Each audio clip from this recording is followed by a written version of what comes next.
Bom dia, pessoal. Tudo bem? Hoje vocês estão animados. Vamos esperar um segundinho, quem está entrando sentar, e vamos tentar começar mais ou menos na hora, para também terminar no horário, para não atrapalhar a agenda de ninguém, né? Então, meu nome é Valéria Pugliese, eu sou servidora, sou médica, psiquiatra, trabalho na Coordenação de Gestão de Saúde do Servidor, da Secretaria Municipal de Gestão, atualmente no cargo de coordenadora. Estamos hoje dando início ao segundo dia da segunda jornada de saúde mental. E essa ação faz parte de uma série de projetos e ações que estão sendo desenvolvidos pela COGES, né, pela Secretaria Municipal de Gestão, através da Coordenação de Gestão de Saúde do Servidor, com vistas a abordar os temas em saúde mental, que, como todos sabem, são importantíssimos e extremamente frequentes em todos os meios, trabalho, família, amigos, todo local que a gente vai, na mídia, a gente sempre percebe o quanto isso tem sido relevante. E ontem nós iniciamos a jornada dizendo um pouquinho sobre o tema geral. A professora Linamara Batistella fez uma palestra muito bacana sobre bem-estar e saúde. Eu falei um pouquinho sobre saúde mental e o panorama geral do mundo, da cidade e dos servidores com relação aos afastamentos em saúde mental. Foi muito bom, a nossa secretária participou, fez a abertura, eu já vou apresentá-la novamente hoje. Tivemos vários feedbacks positivos, as pessoas gostaram muito. Ele está sendo presencial, porém gravado. Então, quem não está hoje, ou quem quiser assistir de novo, quem não veio ontem, quem não virá amanhã, porque são 3 dias, futuramente vai poder assistir os vídeos que nós também divulgaremos como acessar. Tá certo? Então, para começar, para fazer nossa abertura, desculpa, celular é terrível, né? Eu convido nossa secretária, Marcela Arruda, que ela é mestre em Gestão e Políticas Públicas pela Faculdade Getúlio Vargas, graduada pela Universidade Brás Cubas, ela é especialista em Direito Administrativo pela Pontifícia Universidade Católica de São Paulo e acumula ainda especializações em Direito Eleitoral pela Escola Judiciária Eleitoral e em Direito Constitucional pela Escola Superior de Advocacia da OAB São Paulo. Bom dia, boas-vindas, secretária.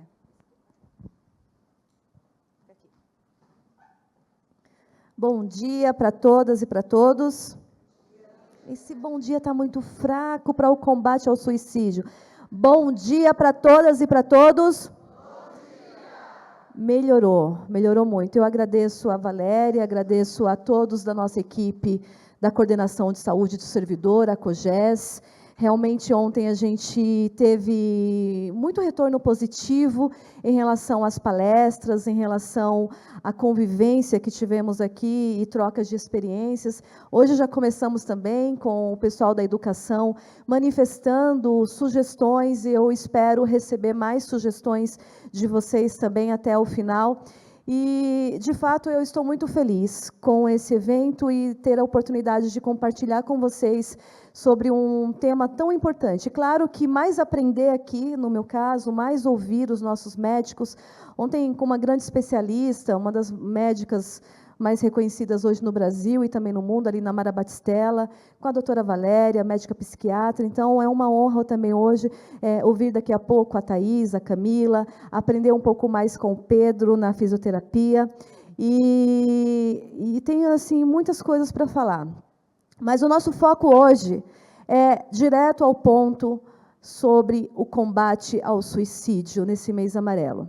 Eu vou contar uma história para vocês minha. Eu tinha 6 anos de idade, era uma virada de ano novo, meus pais estavam confraternizando com os familiares. Eu tinha acho que 6 anos, estava brincando com uma amiga no quintal, e um dos amigos do meu pai, que viria à festa de ano novo, de fato, ele veio. Opa! Caí aqui no buraco, tem um buraco aqui. Vamos tomar cuidado. De fato, ele veio. E, naquele momento, ele não entrou em casa, ele conversou comigo e com a minha colega, que eu não tenho mais contato, chama-se Jaqueline, e ele despediu da gente, dizendo que ele iria embora e não voltaria mais. A gente tinha 6 anos, mas a gente entendeu que alguma coisa muito grave iria acontecer. A gente falava para ele, mas por que você não vai voltar mais? Ele falava, a vida não tem mais sentido, eu não volto mais. Avise o seu pai que eu não vou nem entrar na festa. Era confraternização só entre amigos. Entra eu era bastante sapeca, né? Então entrei correndo, pulando com a minha amiga, e a gente tentou chamar a atenção de todo mundo na festa, para dizer que o Tião, era assim que ele chamava, era Sebastião, que chamava Tião, ele não voltaria mais. E a gente, no fundo, mesmo criança, a gente entendeu o que era aquilo, mas ninguém acreditou na gente. Os nossos amigos, os familiares e os amigos do meu pai falavam, o Tião sempre fala isso, ele deve estar bêbado. Ele é um homem tão bom, mas ele está bebendo muito, ele deve estar bêbado, ele sempre fala isso. E a gente começou lá a apurrinhar todos os familiares e todas as pessoas que estavam ali. E eu lembro de olhar para minha mãe e fazer assim, mas você não vai fazer nada. O Tião disse que não volta mais, ele gosta da gente, ele traz bala para a gente, ele era muito carinhoso assim, com as crianças da família e tal. E ninguém fez nada, a festa continuou, o Ano Novo continuou, a virada de ano continuou. E eu lembro que eu e a minha colega, nós ficamos a noite inteira brincando ali, e pensando ao mesmo tempo, o que será que o Tião foi fazer? Onde será que foi? Ele não estava com mala. E eu lembro disso muito real, porque a gente falava assim, será que ele estava com a mala escondida no carro e a gente não viu? Deve ser, será? Não, mas ele estava muito sério, ele abraçou a gente, ele beijou a gente, e ele disse que não voltaria mais. No outro dia seguinte, o Tião não apareceu na festa de virada de ano. Outro dia seguinte, alguém falou assim, ele deve estar dormindo, deve ter ido para casa, a noite foi tão boa, e ele deve ter ido dormir. E deve ter virado à noite. Enfim, não demorou muito, acho que por volta de meio-dia, chega a notícia que um homem é encontrado morto na linha do trem. O Tião, naquele dia, tirou a própria vida. E eu fui, junto com a minha colega, a última pessoa que ele abraçou e que ele beijou. O Tião, ao contrário de que muitas pessoas falam sobre o suicídio, que quem fala não faz, o Tião realmente já tinha falado sobre o suicídio várias vezes. O Tião, ele trabalhava, então ele estava trabalhando, ele não era casado, mas estava num relacionamento sério, e a sua namorada estava grávida. Ele não tinha motivos aparentes para tirar a vida, mas alguma coisa perturbava ele no seu interior. E alguma coisa naquela noite foi mais forte do que qualquer carinho da sua namorada, do que qualquer expectativa de ser pai e de qualquer carinho dos amigos, porque hoje eu entendo um pouco mais, não havia divergências entre ele e os amigos, dos quais incluía o meu pai. Então, a gente está falando de algo que é muito sério, de algo que pode acontecer com pessoas que estão ao nosso lado e que a gente não faz ideia. Então, a gente, hoje nesse evento, ontem falei um pouco mais sobre números, acredito que alguém mais falará sobre números também. São mais de 100 mil pessoas, segundo as estatísticas, que tiveram morte atestada como suicídio entre 2010 e 2019. Esse número, como disse a doutora Valéria, certamente ele é subnotificado. Entre as causas que são relatadas acerca do suicídio,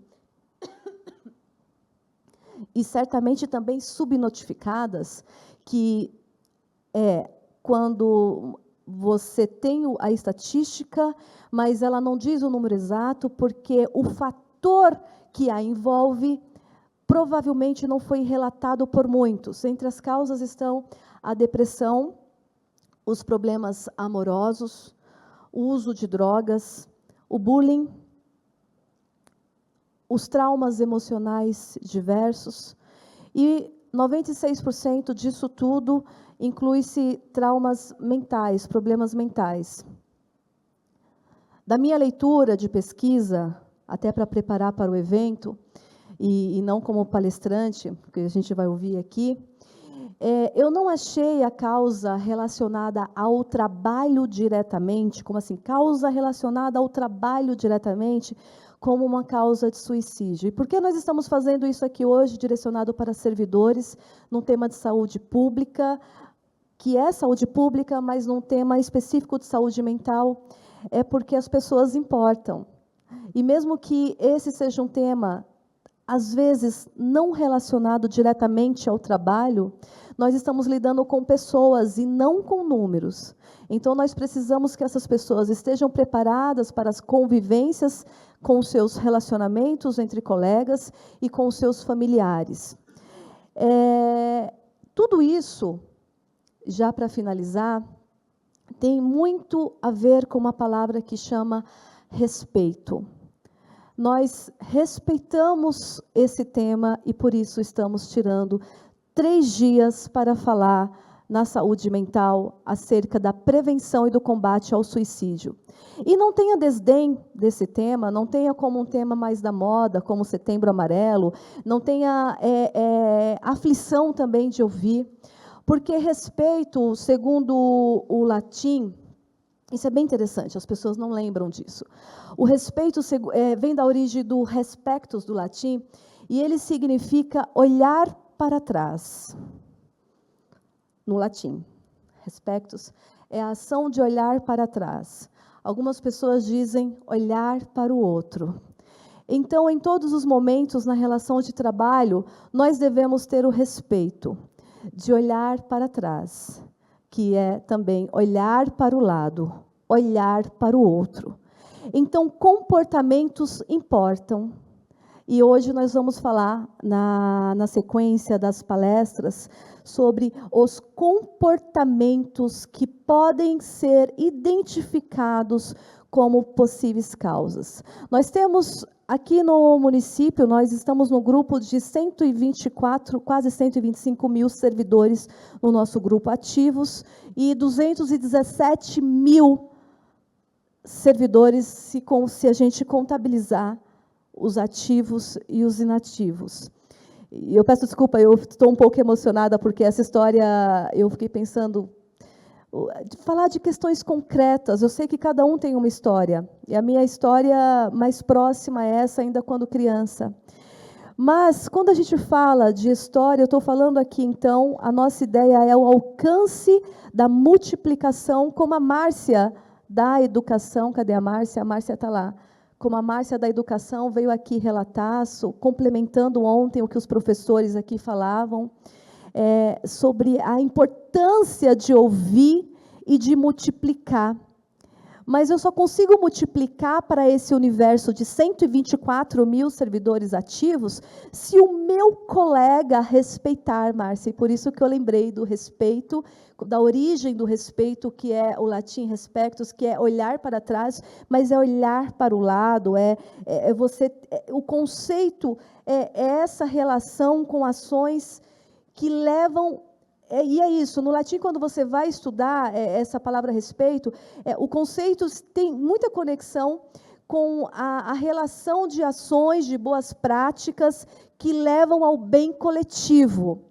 Então, nós não queremos apenas ensinar multiplicadores, mas a Secretaria de Gestão, que hoje tem a competência de elaborar e de disseminar as diretrizes para a gestão dos 124 mil servidores, quase 125 mil servidores, a nossa ideia é que essa multiplicação seja respeitada pelos superiores, pelos secretários, pelos diretores, no sentido do que está acontecendo aqui hoje. Muito obrigada pela presença de vocês e desejo.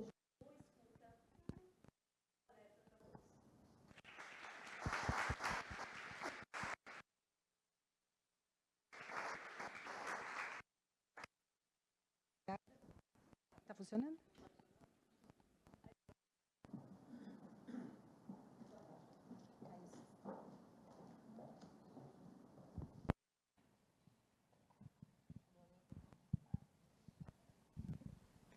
Muito obrigada, secretária. Uma fala extremamente pertinente, sensível e representativa da questão que é o suicídio. O quanto um evento na vida da gente, né, aos 6 anos de idade, impacta o resto da nossa vida, as nossas relações, a forma como a gente vê o outro, né, a depender da nossa rede de apoio, da nossa família, da nossa estrutura, das nossas questões pessoais, a gente pode lidar e superar isso ou não.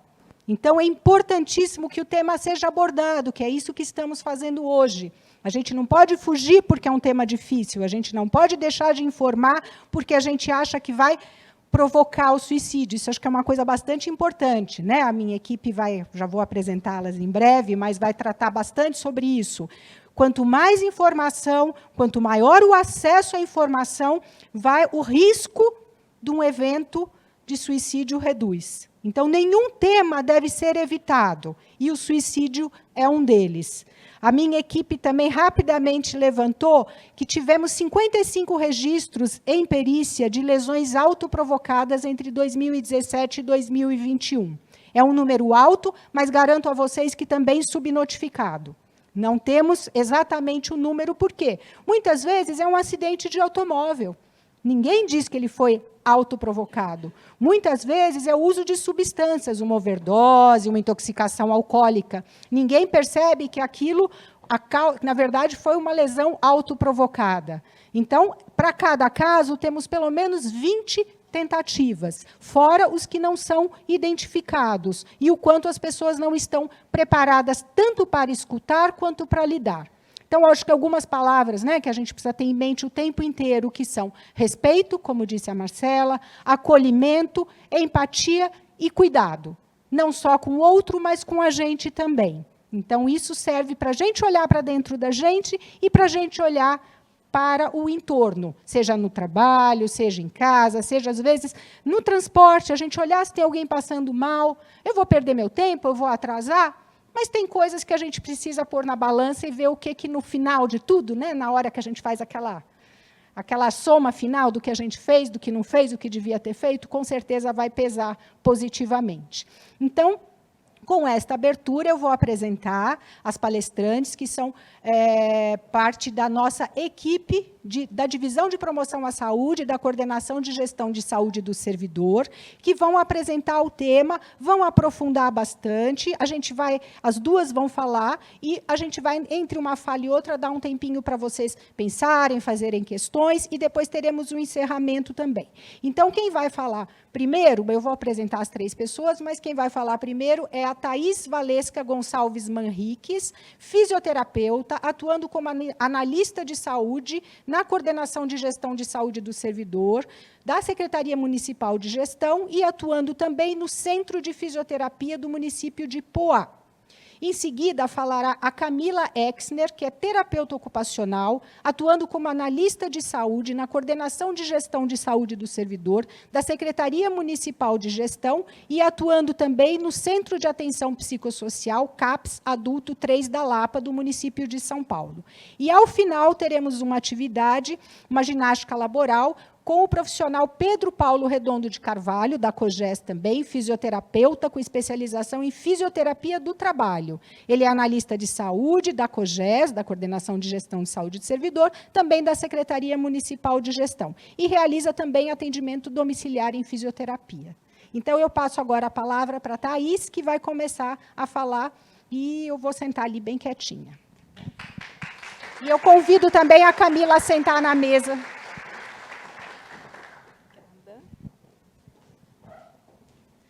Bom dia a todos. É um prazer estar aqui hoje, no segundo dia da segunda jornada de saúde mental, para podermos conversar um pouco mais sobre esse assunto tão importante, né? E que deve ser falado cada vez mais, como a Valéria já nos disse. Então, eu dou início ao nosso assunto,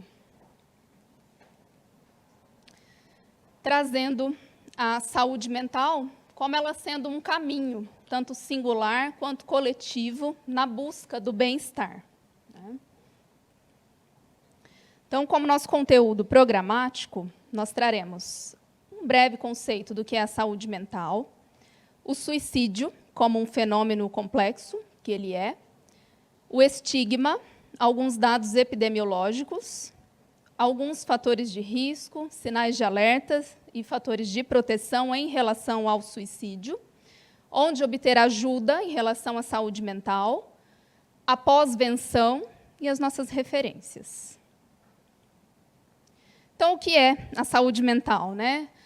Como definição, a OMS nos diz que a saúde mental é um estado de bem-estar no qual o indivíduo é capaz de usar suas próprias habilidades, recuperar-se do estresse rotineiro, ser produtivo e contribuir com a sua comunidade. E aí, pensando na nossa rotina, no nosso cotidiano, o que significa, né, essa saúde mental, esse estado de bem-estar que a OMS nos traz? Esse estado de bem-estar ele é mais que um cenário de ausência de problemas. Podemos pensar nesse estado de bem-estar como algo flutuante. Ele não é um estado permanente, é algo que a gente está em constante busca, né, desse bem-estar. Tomando alguns exemplos na nossa rotina, é muito comum que aconteçam alguns pequenos problemas. Por exemplo, um pneu furado, uma chuva que nos pega de surpresa, né? São problemas que a gente normalmente consegue resolver, adaptar a eles, né? Então, nós dizemos que a saúde mental ela é mantida quando o desejo e a esperança estão presentes. O desejo e a esperança de continuar na busca desse bem-estar. E dizemos também que a saúde mental e a física estão sempre interligadas, né? É a chamada somatização. Por exemplo, quando a gente diz, nossa, eu fiquei tão nervoso que me deu uma dor de cabeça, ou me deu uma tensão muscular. Ou também, nossa, eu descobri um diagnóstico de uma doença em algum órgão físico e eu estou profundamente estressado, preocupado com isso. Então, uma sempre está relacionada à outra. E aí, o Christophe de Jours, que foi um médico do trabalho, psiquiatra e psicanalista francês, ele fala que cada homem, mulher ou criança necessita de meios para traçar um caminho pessoal e original em direção ao próprio bem-estar físico, psíquico e social, né? Porque o sujeito é singular, cada um tem seus próprios desejos, suas próprias vontades e traça esse caminho de uma forma única, né? E, a partir dessa compreensão, a gente se pergunta o que significa, então, ter um transtorno mental ou um sofrimento mental. Ao longo da história, muitos significados diferentes, né, já foram atribuídos ao sofrimento mental. E esse sofrimento ou transtorno mental, ele é um conceito que sofre influência dos contextos históricos, social, político, de vários contextos. E agora nós vamos passar um vídeo para ilustrar e complementar um pouco do que eu trouxe até aqui. Ver se eu consigo por aqui.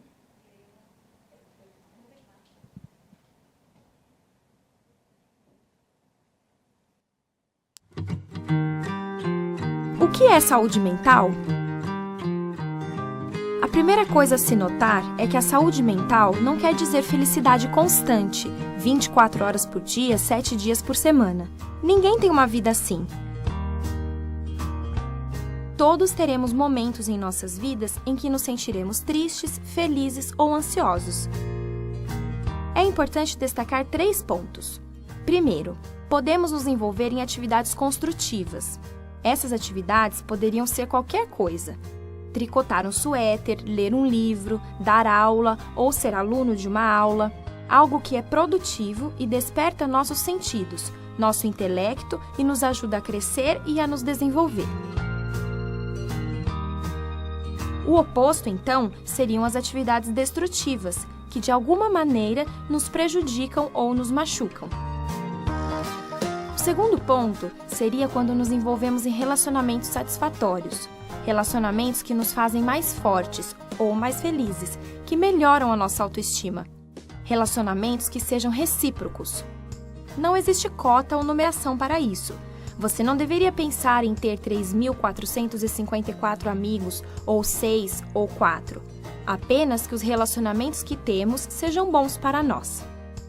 E o terceiro ponto para uma boa saúde mental É provavelmente o mais sutil, mas também o mais importante. A habilidade de se adaptar e mudar, mesmo em meio à adversidade. Vamos dizer, por exemplo, que levamos 20 minutos para dirigir até o trabalho. E ao sair 10 minutos mais cedo, descobrimos que o nosso carro não quer funcionar. Quando estamos mentalmente bem, começamos a pensar nas possibilidades. Talvez possamos pegar um táxi, ou andar, ou mesmo ligar para um amigo para levar-nos até o trabalho. Ou podemos ficar em casa. Quando estamos bem, nós mantemos a flexibilidade e somos capazes de resolver o problema. Mas quando não estamos mentalmente bem, nós perdemos um pouco dessa flexibilidade, deixamos de tentar resolver os problemas e fugimos deles. O que seria, então, doença mental? Doença mental é um termo geralmente usado para identificar um número de mudanças significativas que podem acontecer conosco. Em primeiro lugar, pessoas com problemas na saúde mental às vezes têm dificuldade em se concentrar. Vamos tomar um exemplo. Você está relaxando e lendo um artigo no jornal. Você chega ao 3º parágrafo e percebe que não sabe do que o artigo se trata. Isso é uma dificuldade de concentração. Pessoas com problemas na saúde mental têm uma significativa dificuldade com memória, presença e com concentração. Isso afeta até mesmo partes importantes de suas vidas. Um estudante com problemas de atenção e concentração terá dificuldades em ler o material de palestras ou estudar para os exames. A segunda área que é afetada é o nosso humor. Quando uma pessoa desenvolve um problema de saúde mental, ela tende a se tornar mais ansiosa, triste ou irritadiça. Todos temos coisas na nossa vida que gostamos, comida, atividades recreativas, esportes, mas quando as pessoas estão mentalmente doentes, elas acabam por perder o prazer que essas atividades proporcionam. E a terceira área que se torna afetada é o comportamento. Pessoas com problemas na saúde mental podem ter dificuldade em comer, dormir ou perdem o interesse na higiene pessoal. A maioria dos problemas na saúde mental afetam todas essas 3 áreas. E, de maneira geral, dizemos que problemas de saúde mental estão sempre associados com o estresse. E isso seria dizer que as pessoas não estão felizes quando não estão mentalmente bem. Significa também que as pessoas não são hábeis de fazer todas as coisas que elas eram capazes de fazer quando estavam bem.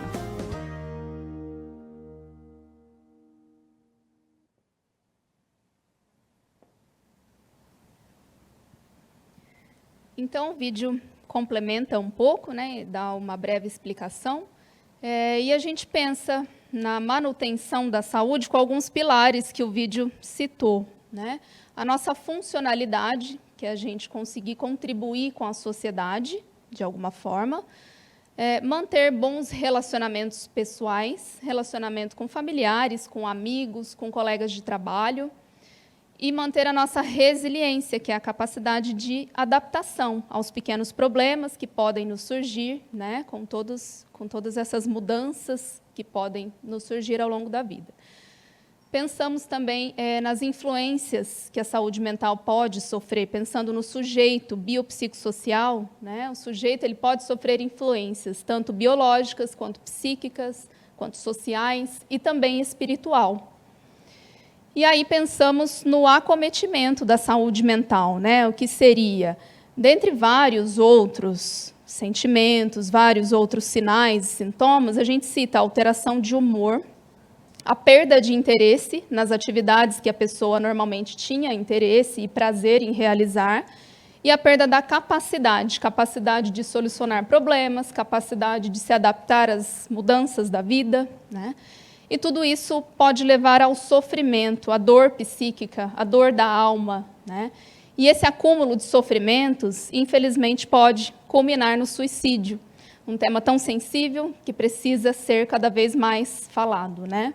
Então, nós trazemos o suicídio com uma das definições como ele sendo um fenômeno complexo, multifatorial e que afeta indivíduos variados. Ele não é o resultado de um motivo único, mas ele é um conjunto de situações sociais, culturais, psicológicas e ambientais, que vão se acumulando ao longo da vida.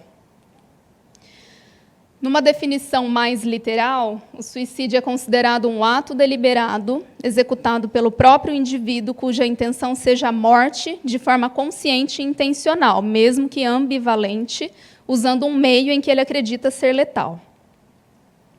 Então, precisamos falar sobre o suicídio, no sentido de fazer um movimento em defesa da vida, cada vez mais falar sobre o assunto. O CVV, que é o Centro de Valorização da Vida, ele traz que a primeira medida preventiva é a educação. É preciso deixar de ter medo de falar sobre o assunto, é preciso derrubar os tabus e compartilhar informações ligadas ao tema com responsabilidade.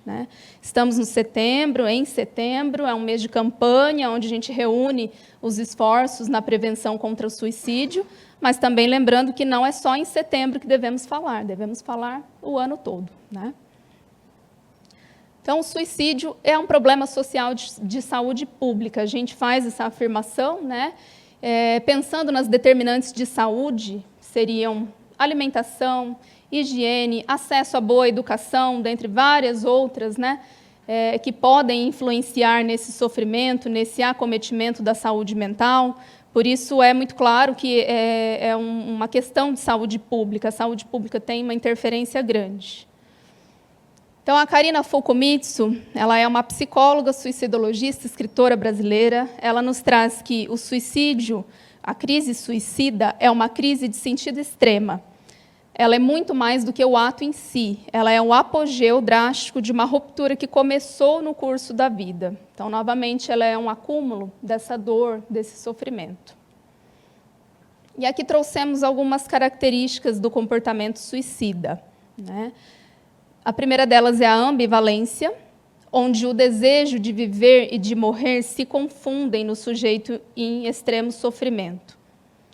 A segunda é a rigidez, que é o resultado de um estreitamento cognitivo, onde os pensamentos ficam afunilados, os pensamentos ficam rígidos. E a impulsividade, que é a falta de controle no ato. Pensando no ato suicida, normalmente ele é um ato impulsivo. Esse ato, normalmente, é transitório, podendo durar de minutos ou poucas horas. E aí ressaltamos a importância de falar que esse ato ele pode ser interrompido, sendo que ele é transitório, durando pouco tempo. Aqui mais algumas características do sujeito em comportamento suicida.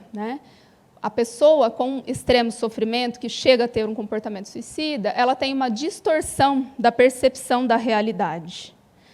E aí ela sente uma intolerância a essa dor e a esse sofrimento, tem o sentimento de inescapabilidade, a pessoa sente que ela não vai escapar dessa situação de dor que está vivendo, e a infinitude, ela sente que essa dor é infinita, nunca vai acabar, esse sofrimento é infinito. E aí podem começar a surgir as ideações suicidas, que são os pensamentos de morte. O sujeito pode começar a fazer planos suicidas, planos do momento, do dia, da hora, do local, culminando nas tentativas, podendo ter ou não sucesso. Então, o suicídio ainda hoje é um tabu, ele é um assunto proibido, ele é visto como um tabu. E essas concepções de assunto proibido, elas dificultam muito que a pessoa identifique um sofrimento, se expresse e busque ajuda. Então, não podemos deixar de falar do estigma. O estigma é uma conotação depreciativa que acompanha a maioria dos transtornos mentais. O termo estigma, ele surgiu na Grécia para nomear algumas marcas que eram feitas nas pessoas para diferenciá-las. Essas pessoas cometiam atos condenáveis moralmente pela sociedade, elas eram marcadas e marginalizadas por isso.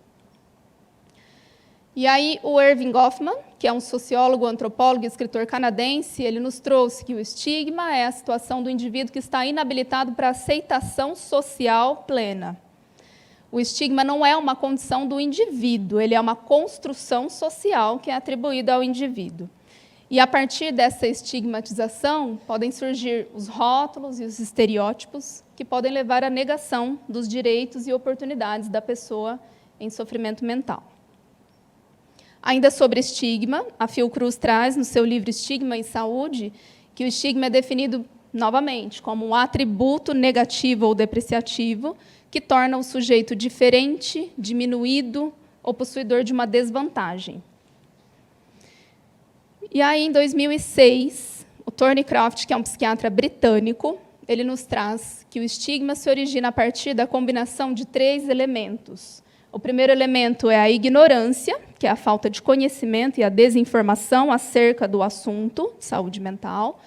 O preconceito, que são as ideias preconcebidas diante de um sujeito ou de um grupo. E a discriminação, contribuindo para a exclusão, para a marginalização dessas pessoas com transtorno mental. E aí nós pensamos, quem que define esses parâmetros do que é normal e do que é anormal? Então, novamente, o Goffman traz que a sociedade é que estabelece os meios de categorizar as pessoas e o total de atributos considerados como comuns e naturais. Em 2019, essas 2 terapeutas ocupacionais brasileiras publicam um trabalho dizendo que pessoas com sofrimento psíquico acabam por internalizar esses estigmas, que não são delas, são atribuídos e impostos pela sociedade. Isso pode levar à diminuição de autoestima, sentimento de culpa, de angústia, tristeza, raiva, entre outros, levando também ao isolamento do sujeito, na tentativa de evitar a rejeição, e também ao não investimento no cuidado de si mesmo. Pensando em tudo isso, nós podemos ver que o estigma ele forma um ciclo, né? Levando à discriminação do sujeito, ao medo e ao silêncio desse sujeito em sofrimento, levando ele a ter uma inação, ele fica marginalizado e inativo, fortalecendo ainda mais esse estigma imposto pela sociedade. E aí pensamos o que, então, que é possível fazer para lidar com isso e transformar essa realidade, né? E aí o Saraceno, em 2011, que é um psiquiatra italiano, ele nos traz que existem obstáculos que requerem mudanças na visão, tanto pessoal quanto coletiva, que todos nós temos da diversidade, da enfermidade mental, das suas consequências e das respostas possíveis. E aí, então, o Corrigan, em 2012, ele é um psicólogo e professor norte-americano, ele nos trouxe que existem 3 principais estratégias anti-estigmas manifestadas nesses processos, nesses 3 processos. O primeiro deles é o protesto, visando manifestações visando essas mudanças de visão. A gente tem exemplo de protestos de vários grupos que são discriminados e marginalizados, né? Segundo, a educação, podendo ter acesso a informações de qualidade sobre o assunto. E o terceiro é o contato, né, que é poder compartilhar esse tema, que é poder tratar o assunto, né, e poder conviver com essa diversidade. E aqui trouxemos alguns dados epidemiológicos. O suicídio em 2019 no mundo, né, temos que 1,3% do total de mortes em 2019 foi causado por suicídio. Esse número parece pequeno, essa taxa parece pequena, só 1,3%, mas ela é maior do que a taxa de mortes por HIV ou câncer, por exemplo. Temos que 77% do suicídio ocorreu em países de baixa ou média renda, reforçando que é uma questão social e de saúde pública. E existe aproximadamente uma morte por suicídio a cada 40 segundos no mundo e aproximadamente uma tentativa de suicídio a cada 3 segundos no mundo. Tá? Ainda falando sobre dados mundiais, o suicídio em 2019 foi considerado a 4ª causa de morte entre jovens de 15 a 29 anos, atrás de mortes apenas por acidente de trânsito, tuberculose e violência interpessoal. Temos que 1 a cada 10 mortes poderia ser evitada com campanhas de educação e prevenção, né, das mortes por suicídio. E, aproximadamente, existem 20 tentativas prévias a cada morte por suicídio. Temos esse dado, né, de que, desde 2000 até 2019, aconteceu uma queda do suicídio em 36% no mundo, um dado bom, só que houve uma subida de 17% da taxa de suicídio nas Américas. Tá? Agora, trazemos um pouco dos dados epidemiológicos do Brasil. Nós temos que, de 2010 até 2019, houve uma subida de 46% no número de suicídios dos brasileiros, né? As mulheres são responsáveis por 26%, os homens por 29% e os adolescentes por 81%. A gente vê que essa faixa etária ela é muito mais expressiva, né? O aumento do suicídio nessa faixa etária é muito mais expressivo. E esse aumento do suicídio ocorreu em todas as áreas do Brasil, algumas mais, outras menos, mas todas as áreas tiveram esse aumento. Aqui trouxe alguns dados de lesões autoprovocadas, considerando que elas são tentativas de suicídio, muitas vezes subnotificadas. As tentativas de suicídio são de notificação compulsória, mas muitas vezes, como a Valéria já disse, por alguns motivos, elas são subnotificadas, né? Então, por gênero, nós temos que as mulheres são responsáveis por 71,3%. Esses dados são de 2019, do Boletim Epidemiológico de 2019. Os homens são responsáveis por 28,6% do número de suicídios. A faixa etária mais expressiva no Brasil nesse ano foi de 20 a 39 anos, com 46,13%. Quanto à raça ou cor, não houve tanta diferença, né, na taxa. A raça branca foi responsável por 47,3% e a negra por 42,4%. Quanto à escolaridade, a gente vê um número expressivo menor, né, de suicídio, da taxa de suicídio em pessoas que têm ensino superior. Eles são responsáveis por 6,7%. Já quem tem ensino médio, tanto completo quanto incompleto, foram responsáveis por 30,3%, e ensino fundamental por 25,9%. Pensando em todos esses números, esses dados, né, a OMS lançou em 2021 um guia contendo ações preventivas contra o suicídio. Esse guia chama-se Live Life. E ele cita principalmente 4 pilares, né, de prevenção contra o suicídio. O primeiro deles é limitar o acesso a mecanismos que podem ser usados na prática do suicídio. O segundo é ter um relato responsável dos meios de comunicação ao tratarem dessa questão. Aqui a gente volta os olhares principalmente para a mídia, né, que muitas vezes comunicam, relatam, dão a notícia de um caso de suicídio de uma maneira muito irresponsável, por vezes glamorizando um ator, uma atriz famosa que cometeu o suicídio, e não é essa a orientação, né? A terceira é de existirem serviços de apoio socioemocional para adolescentes, considerando a taxa que a gente viu, né, bem mais alta nessa faixa. E o quarto é a identificação precoce, gestão e acompanhamento de pessoas que tenham pensamentos ou comportamentos suicidas, principalmente com capacitação de profissionais de saúde, mas não só isso. Todos podemos ter acesso a informações, né, ter educação sobre o assunto, poder saber quando um sujeito está com dor mental, com sofrimento mental, com um comportamento suicida, e podermos ajudar, né, quem está mais próximo da gente. Agora faremos um breve intervalo. Se vocês quiserem fazer perguntas, fiquem à vontade. Muito obrigada, Thaís. Eu abro agora a palavra para vocês, para a secretária, se quiser fazer alguma colocação, só pontuando que o quão importante é que a gente tenha acesso a estas informações, que a gente fale diretamente sobre o assunto, que a gente esteja aqui combatendo o estigma, né, relacionado a esse assunto. E eu gostaria, então, que, se vocês tiverem alguma pergunta, antes que a gente passe para a segunda parte, que é da Camila, querem falar alguma coisa, compartilhar alguma coisa, vou dar só uns 10, 15 minutos, senão a gente perde o horário. Eu estou vendo lá no fundo uma mãozinha levantada.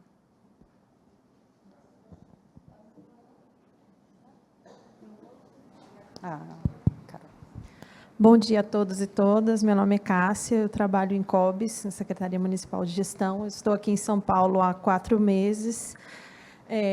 Eu venho do município de Queluz e lá eu trabalhava na área de assistência social. E eu trabalhei 7 anos com mulheres em situação de violência, que é meu propósito de vida. E isso acabou me levando para a área de serviço social, que é a minha paixão. Eu acho que a gente não pode passar nesse mundo sem olhar a dor do outro e a gente reconhecer no outro a nossa dor. Me emociona muito falar da área de saúde mental, embora eu ainda não tenha tanta experiência, porque eu trabalhei também com crianças e adolescentes em situação de violência, e uma coisa acaba puxando a outra.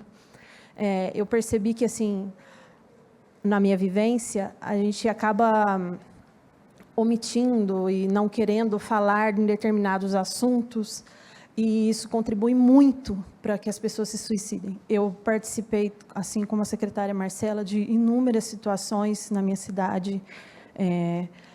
Um dos casos foi uma adolescente que ela tinha distúrbios por ter sido abusada do genitor, e a mãe já havia falecido, e ela era vítima de violência dentro de casa e morava com a avó, que tinha problemas de alcoolismo na zona rural. E, ao começar o atendimento e trabalhar com essa menina, nós descobrimos que a outra irmã, por parte de pai, estava no abrigo municipal e que também sofria abuso do tio quando eles foram morar com os tios. E toda a família tinha problema. E um dia me chamaram na escola porque eu acabei criando um contato muito grande com essa menina, que ela estava tendo uma crise, e eu pedi para a escola fechar a porta, porque dentro da escola, a escola é responsável, né? E, assim, eles achavam que não era nada, porque geralmente a gente tende a achar que não é nada, que não é na gente, e a gente acha que não é nada, que é frescura. E deixaram a porta aberta, um filetinho, a menina saiu correndo. Aí eu liguei para o psicólogo que estava em atendimento com ela, que fazia o trabalho comigo, e nós fomos atrás da menina, e ela pulou do viaduto, na Dutra. E eu estava junto. E, assim, essa foi uma das várias situações que trabalhar com mulheres em situação de violência me colocou. E me sensibiliza muito. Aqui a gestão está falando desse assunto, porque no ambiente corporativo, às vezes, nós temos pessoas que estão do nosso lado enfrentando problemas de situação de violência, de alcoolismo, de depressão, e que para nós parece muito fácil tratar, porque a gente acaba endurecendo muito o coração, mas que realmente são problemas e transtornos que a pessoa não está conseguindo controlar, ela não quer morrer, ela só quer que aquela dor pare, porque são dores insuportáveis para ela. E eles precisam de ajuda. Teve uma outra menina de 14 anos também do município de Areias, que é interior, que após essa menina pular do viaduto lá em Queluz, uns 15 dias depois, ela veio para Queluz, pegou o ônibus, pulou no mesmo lugar, e essa veio a falecer. Então, assim, é um assunto muito sério, é muito delicado. São vidas que nós estamos perdendo, são crianças que estão sendo vítimas de abusos, são mulheres que estão sendo agredidas a cada momento, são pessoas que estão pedindo socorro, mas que acabam não pedindo porque a gente não está preocupado com quem está do lado da gente. E é um assunto que realmente me comove muito. Eu acho que se a gente puder, em um momento do dia da gente, a gente olhar para alguém do lado e mudar a vida de alguém, a gente não passou a vida da gente em branco. Era só isso que eu queria falar e agradecer o espaço.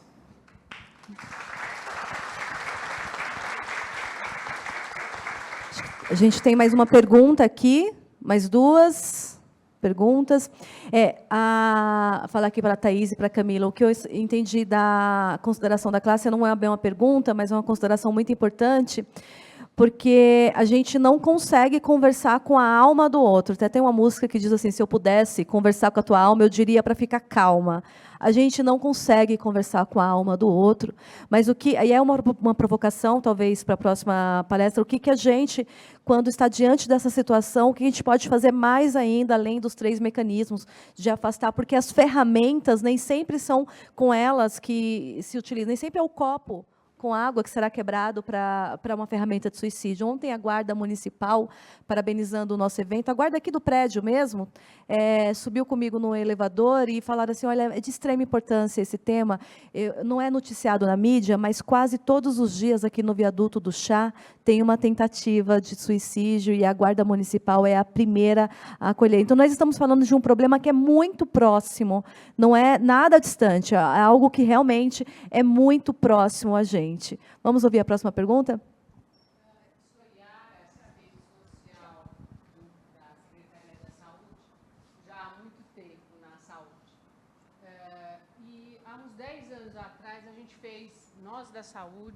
Nós da saúde fizemos um treinamento, um trabalho conjunto com a educação, onde a gente treinou, preparou, através de protocolos e scanners, os professores, porque são as pessoas de ponta que vão detectar esse grave problema com os adolescentes.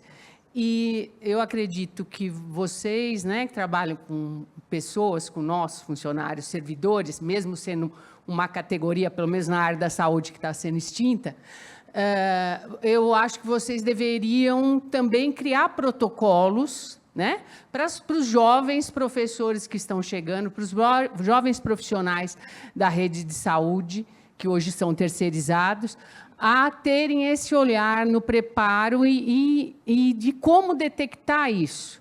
Porque, na grande maioria das vezes, esses jovens assinalam questões, assinalam ponto. Nunca é, às vezes, na primeira tentativa. Tem automutilação, que às vezes o professor de educação física já detecta. São vários sinais que vão acontecendo. A gente sabe que a educação, como a saúde, tem um número muito grande, que às vezes é difícil da gente ver isso, mas na maioria das vezes tem uma fala, tem uma demonstração, para o profissional de saúde, às vezes no exame clínico, ver alguma coisa. Então, assim, eu acho que a gente podia criar, como tem em alguns países do primeiro mundo, protocolos onde os profissionais, quando chegam para trabalhar com esses jovens, né, tenham isso. E a outra coisa, dizendo a nós, profissionais, desse estresse enorme que a gente vivenciou nesses 2 anos de pandemia, mesmo os profissionais trabalhando online, e nós da saúde sendo linha de frente, e várias outras secretarias sendo linha de frente, eu acho que a gente também ter processos, como ontem foi falado, dentro dos nossos locais de trabalho, para diminuir esse nosso estresse do dia a dia. Né? E para que a população em geral enxergue a qualidade que o servidor tem no município, que a gente seja mais valorizado, como era quando eu estava no primário, que a minha professora do primeiro ano me acompanhou em todas as formaturas e de todos os meus amigos, que a professora era uma pessoa muito importante na vida da gente. Eu espero que a gente volte a ter essa valorização de todos os servidores na cidade de São Paulo. Acho que era um pouco isso, uma sugestão, tá? Muito bem colocado, Yara. Acho que é já anotei aqui para a gente trabalhar nisso junto com a saúde, claro, né? Porque a gente não inventa a roda em alguns assuntos, né? Já tem gente que já tem isso pronto. Eu vou abrir para mais 2 perguntas, tá bom? Depois, no final, a gente também vai ter espaço para perguntar novamente. Tem uma aqui e uma no fundo. Lá no fundo, tá bom. Bom dia a todos. Agradeço a oportunidade de estar aqui hoje, sendo acolhida também, de certa forma, né? Sou psicóloga do Inácio Proença de Gouveia, trabalho na área de gestão de pessoas e também sou acolhedora do Hospital dos Funcionários, né? E hoje eu me sinto na responsabilidade até, né, de dividir uma questão aqui com vocês, aproveitando esse momento, que tem me deixado muito preocupada como acolhedora e como profissional de saúde mental, né? Recentemente, ocorreram 2 tentativas de suicídio com os nossos funcionários dentro da nossa instituição, por intoxicação exógena, das substâncias médicas que eles pegaram dentro da própria instituição, né? Então, assim, é extremamente grave. Eu cuido de cuidadores, né? Quem cuida do cuidador? Eles estão cuidando de pessoas, né? E eu, vamos dizer, sou responsável também pela saúde mental deles, não sozinha, óbvio, né? Mas me preocupa muito porque as demandas chegam a mim, que sou acolhedora, toda a diretoria de enfermagem pede socorro. Eu tenho muita preocupação em dar um atendimento individualizado. Não posso fazer psicoterapia com os servidores, né?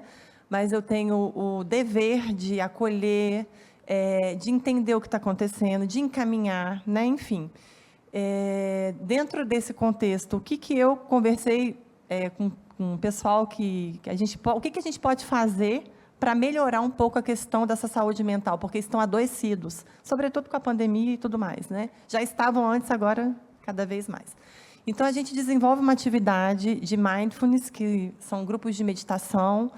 temos palestras, temos encontros, temos uma abertura do recursos humanos muito grande para que eles se sintam realmente que não estão sozinhos, mas falta, e eu tenho que falar como psicóloga, para onde encaminhar na rede, não só para a questão da medicalização, mas também das terapias, psicoterapias, porque não se medicaliza a subjetividade só com remédios, né? A gente precisa de ter um suporte. Então, quando chega a mim essas demandas, eu consigo fazer um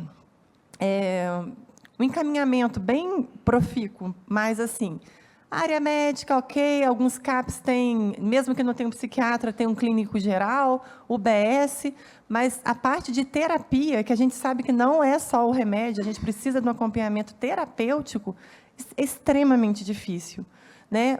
A terapia individual particular é cara, a gente sabe que tem um custo alto, nem todo mundo pode.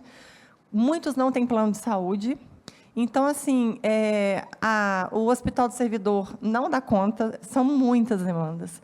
Não são todas as UBSs que têm o serviço de psicólogo, e quando tem, estão sobrecarregados. Então, assim, é um pedido de socorro, porque eu trabalho com pessoas que estão pedindo com urgência, né? Não dá para ficar numa fila de espera de meses, né? E a gente sabe a importância do acolhimento psicoterapêutico, não só do remédio. Precisa de ter essa junção. Então, eu peço esse socorro, uma orientação para encaminhamento mais rápido, e agradeço a oportunidade de trazer essa demanda que me incomoda demais, que eu me sinto responsável também, de certa forma. Obrigada. Imagina. Como é seu nome? Natália. Natália. Obrigada, Natália, pela colaboração. Você tocou num tema extremamente sensível. Infelizmente, os relatos a gente tem ouvido cada vez mais perto, no local de trabalho, são colegas. Você falou uma coisa importantíssima, que é o acesso. Então, num hospital ou num ambiente de saúde, a gente tem acesso, né? A gente tem acesso a medicamentos que, muitas vezes... Acesso e conhecimento. Então, um médico, por exemplo, ele sabe exatamente o que, em que dose e de que modo que pode ser administrado uma substância para que a tentativa seja efetiva.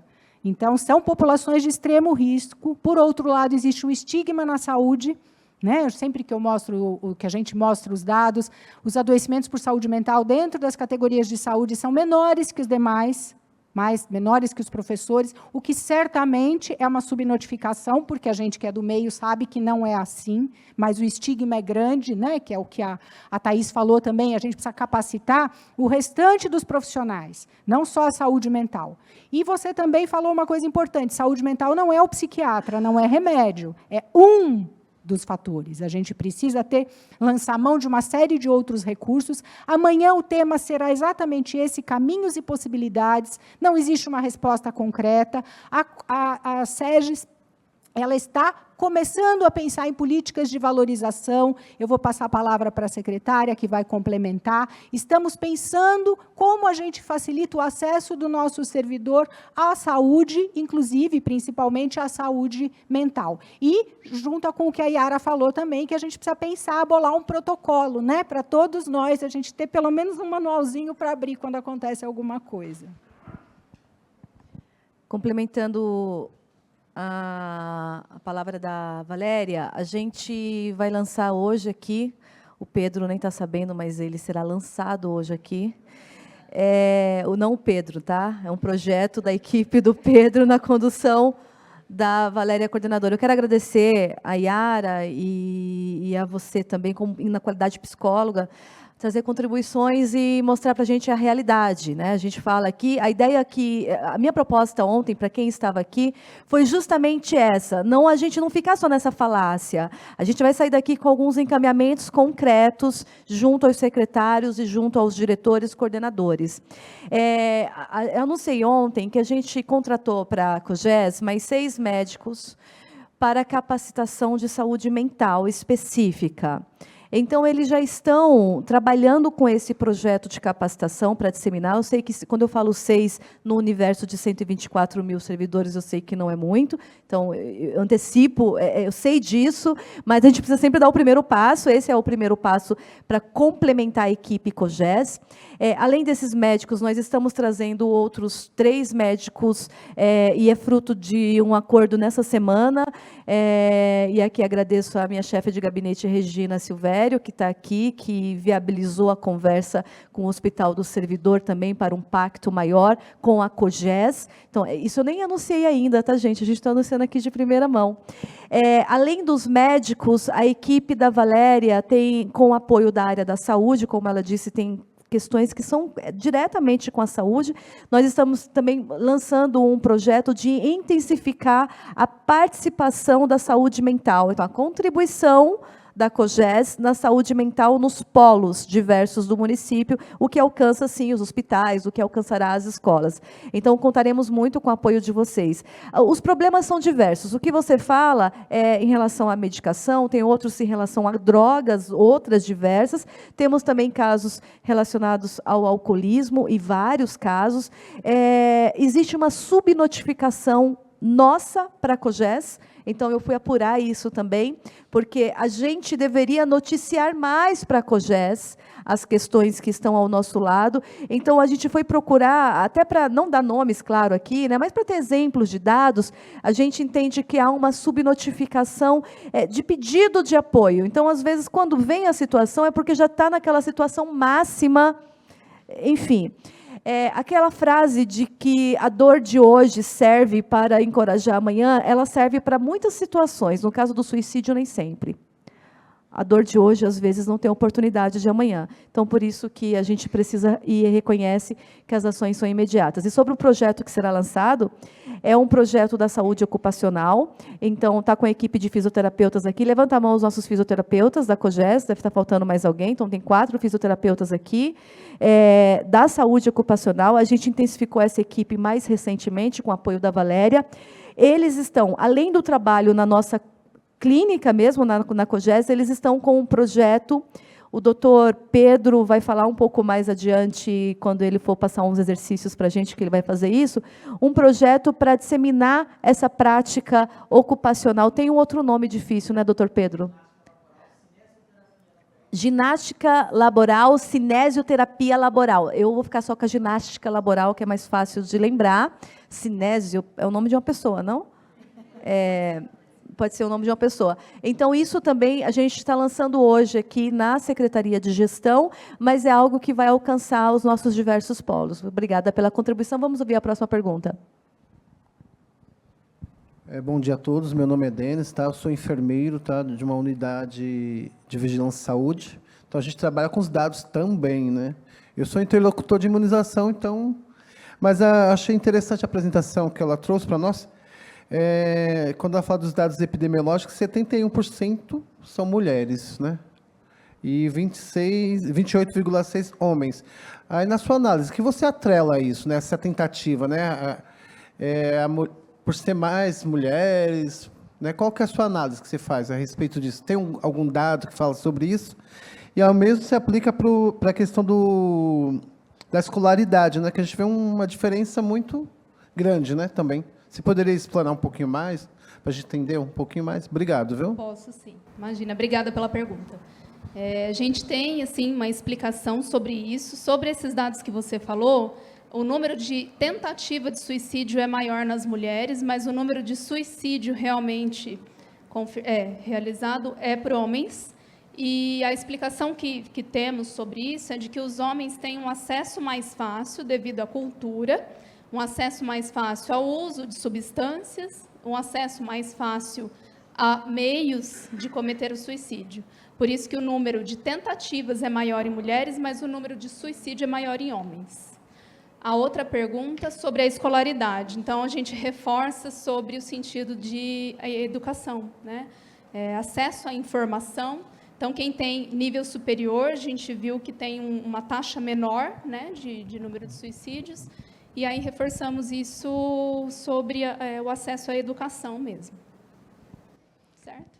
Perfeito, muito obrigada, Thaís. Reforçando, né, que a educação é a abertura de janelas, né? A gente vê saídas e possibilidades cada vez que a gente aprende um tema, que a gente estuda ou que a gente se forma. E com essa fala, vou passar a palavra para a Camila, que vai para a segunda parte da nossa apresentação de hoje. Muito obrigada, Thaís, que vai continuar compondo a mesa aqui com a gente.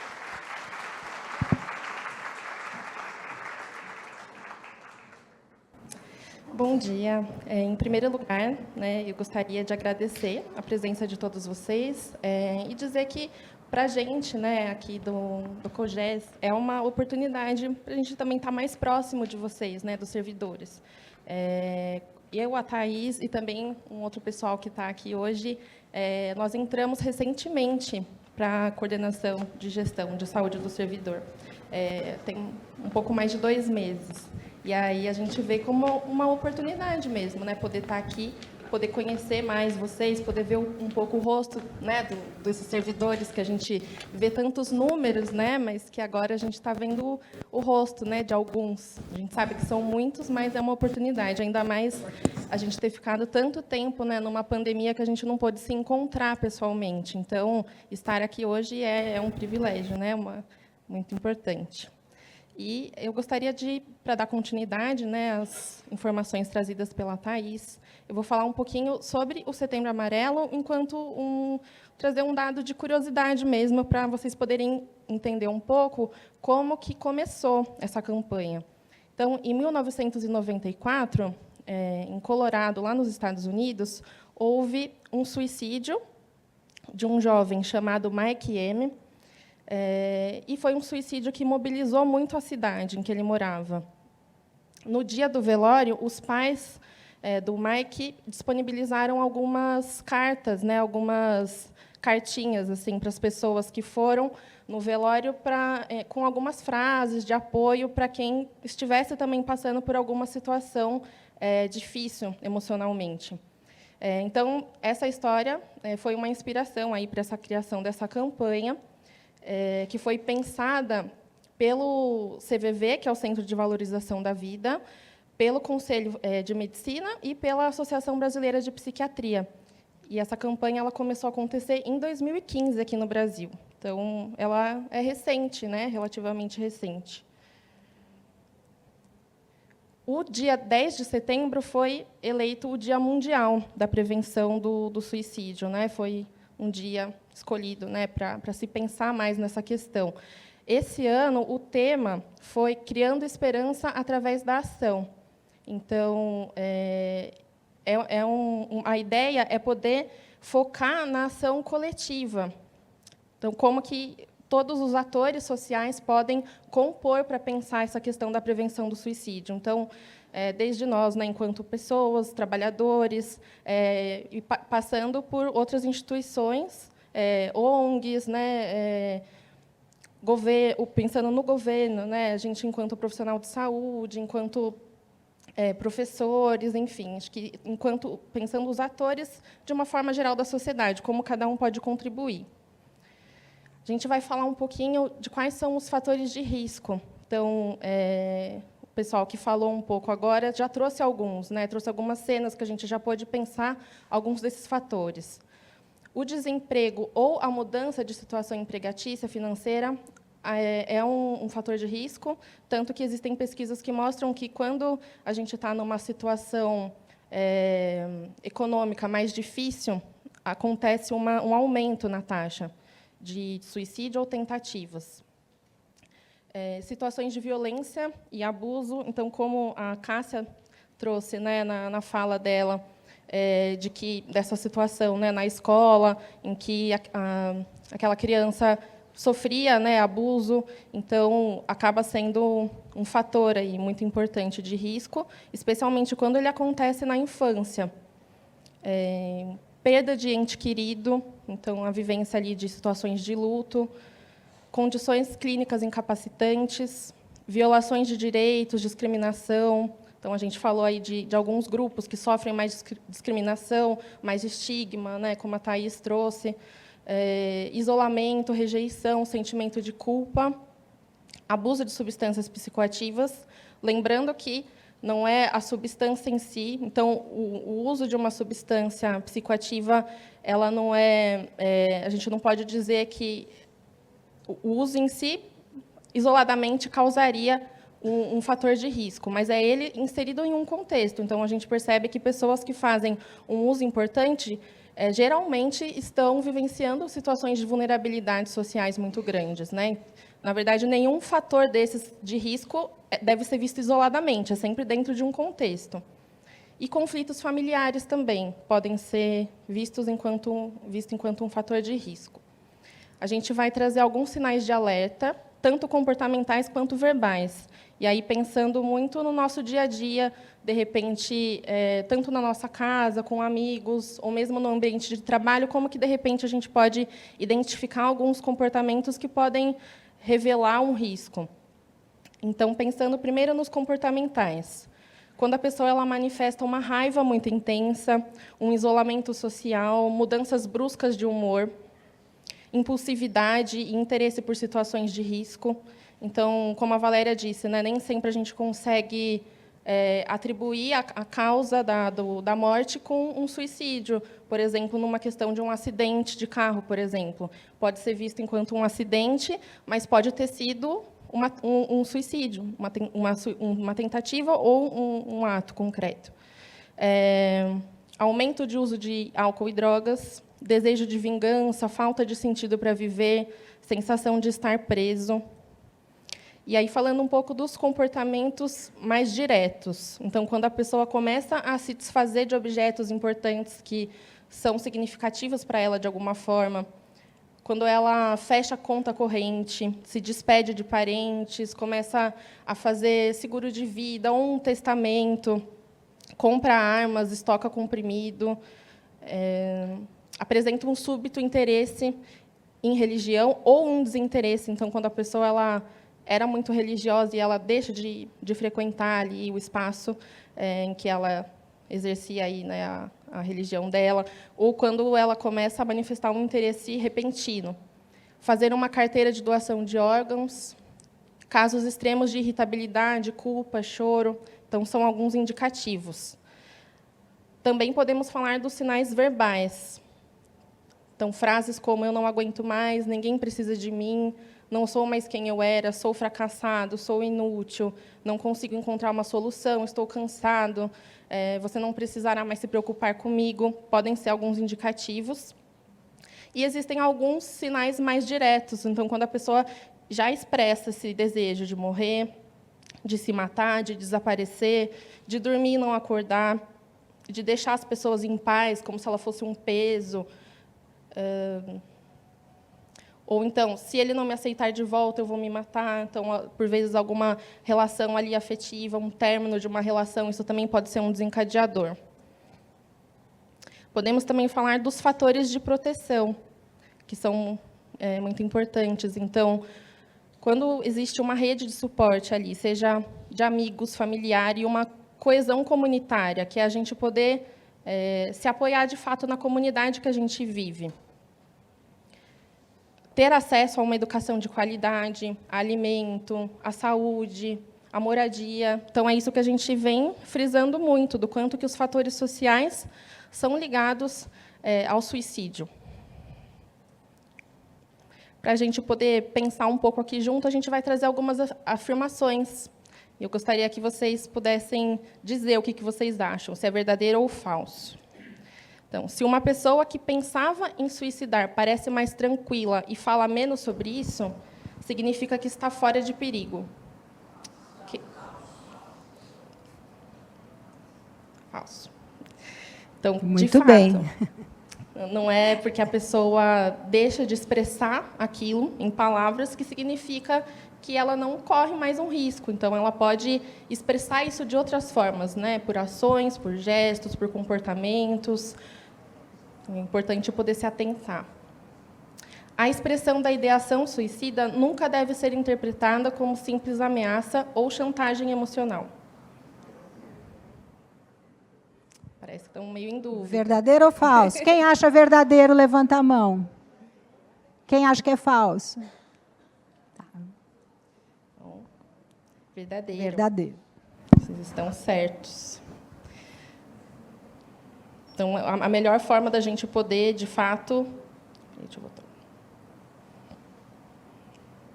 Essa expressão é como, relacionando muito com a fala da Marcela, né, que ela trouxe essa vivência. Então, por vezes, a pessoa diz, ela expressa esse desejo, mas nem sempre é considerado. Então, isso, de fato, é muito importante. É importante considerar que a melhor forma de saber sobre o risco de suicídio é uma conversa aberta com a pessoa. Quem acha verdadeiro, levanta a mão.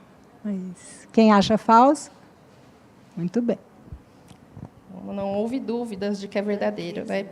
De fato, a gente precisa ouvir o que a pessoa tem a dizer. A gente não deve pressupor coisas. É importante que a gente possa se abrir para essa escuta. Devemos evitar falar sobre o suicídio, pois isso pode aumentar o risco de uma pessoa se matar. Muito bem. Falso. De fato, existiu por muito tempo, né, essa afirmação de que falar sobre poderia dar ideias para a pessoa, mas é importante lembrar, ainda mais numa sociedade como a gente vive hoje, em que a informação é tão acessível, né, por internet, redes sociais, pela mídia. Não é o fato da gente falar sobre isso que vai dar ideias para a pessoa, até porque a ideia é trazer informações verídicas, confiáveis, embasadas, né, em evidências. Então, é importante poder ter espaço para se falar disso. O suicídio é um fenômeno que acontece prioritariamente no âmbito individual da vida do sujeito, sem tanta influência de fatores sociais, culturais e políticos. Estão afinados. Falso. De fato, existe um componente ali social e cultural muito importante no suicídio. Então, agora que a gente falou um pouco desses fatores de risco, fatores de proteção, a gente também agora pode se perguntar, então, como eu ajudo alguém? Quando eu tenho contato com alguém que está vivenciando isso, eu identifico que, de fato, a pessoa está expressando comportamentos ou falas que indicam um risco, como que eu vou agir? A gente trouxe aqui algumas possibilidades. Então, a primeira delas é, de fato, oferecer uma escuta atenta e qualificada. Na fala da Thaís, da Marcela, da Valéria, elas já trouxeram um tanto disso, do quanto que é importante o respeito, a escuta. Então, muitas vezes, a gente conversa com alguém já pensando na resposta que a gente vai dar. E é importante a gente poder se despir um tanto das nossas verdades, das nossas crenças, né, para a gente poder, de fato, ouvir o que o outro tem a dizer. Acolher é muito importante, então, nem sempre a gente vai ter uma resposta. Por vezes, um acolhimento pode fazer muito mais diferença do que algo a de se dizer por si só. Tentar ficar calmo e não se desesperar, porque é justamente nesses momentos que a gente se desespera e a gente quer se colocar como um salvador, né? Então, vou salvar essa vida. A gente pode se apressar e acabar expressando justamente falas como essas, né? Que são mitos, né? Que são preconceituosas, que julgam. Então, poder ter essa calma. A gente vai destacar algumas coisas que não se deve dizer. Então, você diz isso só para chamar atenção, já passei por coisa pior e não morri, te falta Deus, isso é frescura, você é louco. Eu acredito que muitos de vocês já tenham escutado alguém dizer isso. Muitas vezes, em serviços de saúde mesmo, a gente escuta pessoas dizendo frases como essas. Na nossa história, a gente tem algo ali que é muito moral em relação ao suicídio, tem fatores religiosos também envolvidos, isso traz uma complexidade. Então, é importante considerar isso nesse momento, né, da gente poder, mesmo, como eu disse, se despir um tanto dessas crenças para a gente poder ouvir o outro sem tanto julgamento. E aí, nisso, se você escutar alguém que está passando por isso, ou se você mesmo estiver passando por isso, não é preciso lidar com isso sozinho. Então, é algo que a gente enfatiza. Por vezes, quando a gente lida com alguém que a gente tem um vínculo afetivo, é mais difícil mesmo da gente encontrar respostas. Porque aquela pessoa é importante para a gente quer fazer de tudo para ajudar. E é duro lidar com a nossa própria impotência. Então, busque ajuda. E aí, onde a gente pode obter ajuda? Que a Até a Natália falou um pouco disso, né, de onde a gente pode buscar isso na rede. Existe o Centro de Valorização da Vida, que é um canal de comunicação. Então, para entrar em contato, basta ligar 188, e ali é um canal que você não precisa se identificar, né, e existem pessoas dispostas a ouvir. Existe o Hospital do Servidor Público Municipal, que a gente sabe que não dá conta de todas as demandas, né? É um serviço que recebe muitas demandas, mas que também é uma referência para nós que somos servidores. Então, é importante trazê-lo. As unidades de pronto atendimento, as UPAs, que funcionam 24 horas e atendem emergências. A unidade básica de saúde, que é a porta de entrada, né, que a gente chama do Sistema Único de Saúde. Muitas pessoas não sabem, mas no posto de saúde também se acolhe questões de saúde mental. Então, muitas vezes, a gente associa a unidade básica de saúde com vacinação, com atendimento com alguns especialistas, ou com o médico da família, o clínico geral.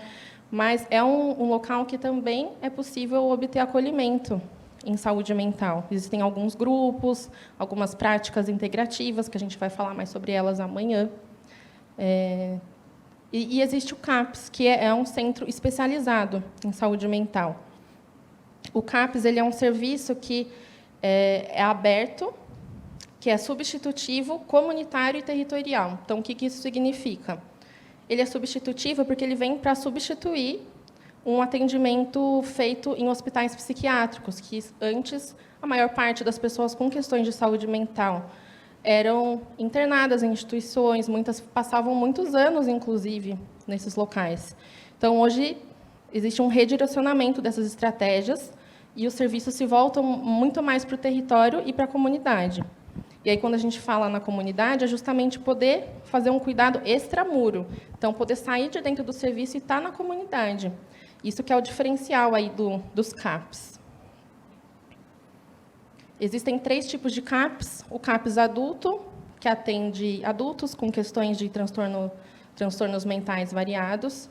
O CAPs infanto-juvenil, que atende essa população, né, da infância e da adolescência. E o CAPs álcool e drogas, que atende pessoas que possuem algum sofrimento relacionado ao uso de álcool ou outras drogas.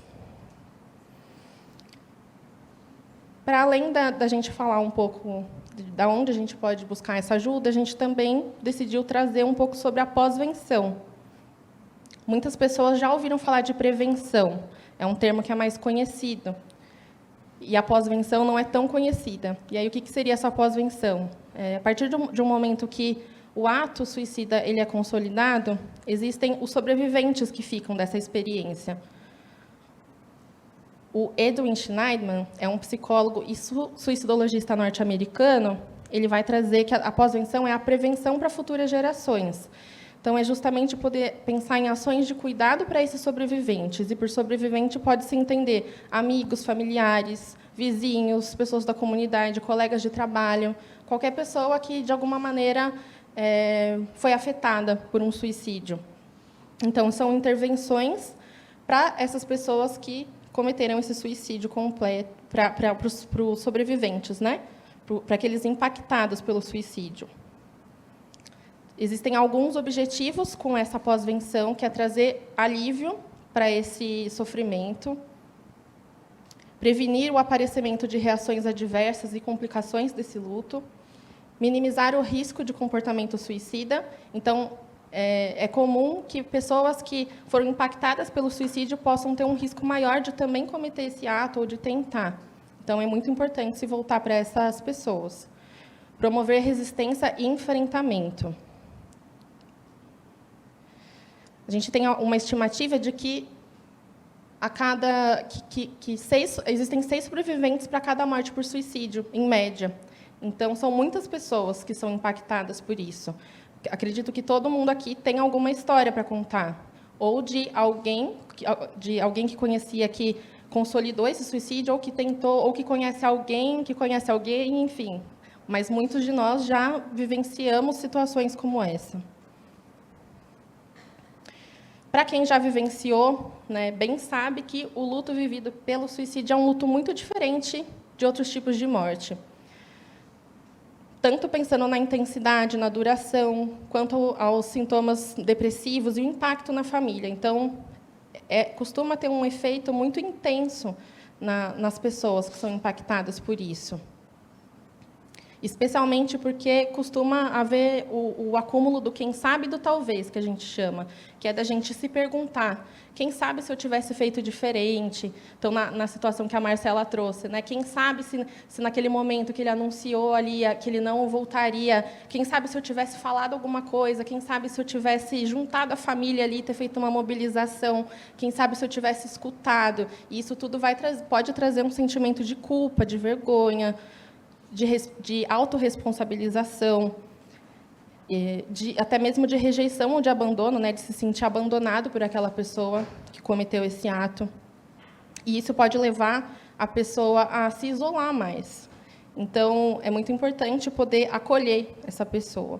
Muitas vezes existe esse tabu, como a Thaís falou, tão grande que a gente tem até medo de se aproximar de quem, de repente, viveu uma situação como essa, porque a gente pensa, o que eu vou falar, né? O que eu digo? Parece que não se tem muito o que dizer, mas, de fato, é isso, a gente pode acolher sem julgamentos, e isso já é uma diferença muito grande. A Karina Fukumitsu, que é a psicóloga que a Thaís disse, né, que ela trouxe, ela diz que se tem choro, ele deve ser chorado. Se tem raiva, é para ser sentida. Se tiver medo, que seja vivenciado de maneira integral. Então, de fato, poder olhar para isso, né? Viver esse processo. Até nessa questão que a gente tem falado muito sobre o trabalho, né? É como se a gente não tivesse nem tempo para se recuperar de uma situação que é tão dura. E aí parece que é isso, a gente vive um luto e no dia seguinte a gente já tem que estar bem para produzir. E não, o luto é um processo. É preciso extrair flor de pedras. Então, essa frase trazida também pela Karina nos faz lembrar disso, de uma situação que, por vezes, é muito árida, né, dolorosa, pode surgir vida. Então, a gente, andando aqui por São Paulo, muitas vezes a gente vê assim, né, uma flor nascendo de um lugar que a gente nem esperava que fosse nascer. E aí, isso mostra que a vida insiste, a vida ela tem uma insistência. Isso é importante, né? A gente pode se encontrar, mesmo em situações muito difíceis. E aí a gente trouxe algumas imagens aí de alguns ciclos da natureza para poder lembrar justamente disso, de que a vida está em contínua transformação. Então, existe algo que sempre está vindo a morrer.